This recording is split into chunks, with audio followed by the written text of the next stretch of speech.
Olá, vamos falar agora, dentro das tabelas de rubrica, sobre as rubricas que referem-se a banco de horas. A quantidade de horas extraordinárias trabalhadas no mês e lançadas a crédito no banco de horas deve ser informada em uma rubrica informativa, vinculada à natureza 9950 da tabela 3 da natureza de rubricas da folha de pagamento. A quantidade de horas informada já deve considerar eventuais bonificações ou acréscimos percentuais estabelecidos por regras da empresa ou instrumento coletivo, uma convenção coletiva, por exemplo. A quantidade de horas extraordinárias compensadas no mês e lançadas a débito no banco de horas deve ser informadas na rubrica vinculada à natureza 9951 da tabela 3 do E-Social. Cabe destacar que no início do mês de obrigatoriedade do E-Social, além das rubricas creditadas a débito ou a crédito no próprio mês, havendo saldo positivo no banco de horas até o mês anterior, ele também deve ser informado em rubrica informativa, vinculada à natureza 9950, da tabela 3. Se porventura o saldo for negativo, que veio antes do E-Social, ele também vai ter que informar esse saldo que tinha anteriormente, utilizando uma rubrica com a natureza 9951.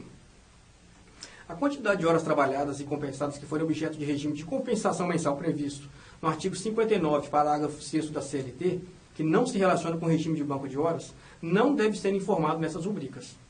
Quando o empregador efetuar o pagamento de horas extras constantes no banco de horas, ele deve informar a quantidade e o valor de horas pagas numa rubrica específica vinculada à natureza 1004 da tabela 3, com o campo tipo de rubrica do evento 1004 igual a 1, vencimento ou desconto. Ele não vai informar esse valor de saldo de horas em rubricas vinculadas à natureza 9950. Então é importante ter essa distinção, onde eu tenho um valor de horas de bancos de horas que estão sendo prestadas e o outro, o efetivo pagamento dessas horas. Vamos dar um exemplo. O empregado possui em seu banco de horas um saldo positivo de 45 horas e 30 minutos, anteriores ao início da obrigatoriedade do E-Social. No primeiro mês de obrigatoriedade dos eventos periódicos, esse empregado ele compensou 4 horas e acumulou mais 7. No mês seguinte, ele compensou 10 horas e prestou outras 2 horas e meia para crédito no banco de horas. E recebeu R$ 35,50 por 4 horas e 20 minutos existentes em seu banco de horas. Então vocês podem ver no vídeo como vai ficar esse lançamento no evento de remuneração S1200 que será transmitido utilizando as rubricas informativas de banco de horas. Olha só, no primeiro mês, ele vai ter um código de rubrica, aqui exemplificativo, viu gente? Essa coluna código de rubrica e descrição. Então, por exemplo, o código 001 era saldo de banco de horas anterior ao E-Social. Eu criei essa rubrica. E eu informei lá que ela tem 45,5 horas. Como eram positivas, cadastrei como o código de natureza 9950. E, como o código 002, horas debitadas no banco de horas do mês. Horas que ele gozou. Ele gozou 4 horas com a natureza de rubrica 9951.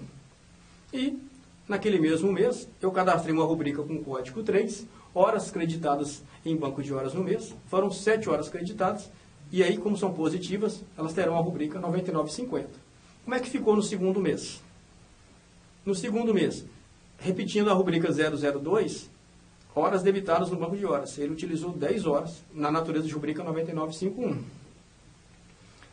Repetindo também a rubrica 003, horas creditadas em banco de horas no mês. Ele teve 2 horas e meia creditadas na rubrica 9950. E aí nós temos uma rubrica um pouco diferente, que é o pagamento daquele valor.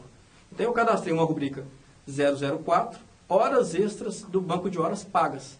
Então ele teve 4,33 horas pagas, recebeu o valor, aí já não é quantidade, é valor, R$ 35,50, e a natureza de rubrica é um pouco diferente, é a 1004.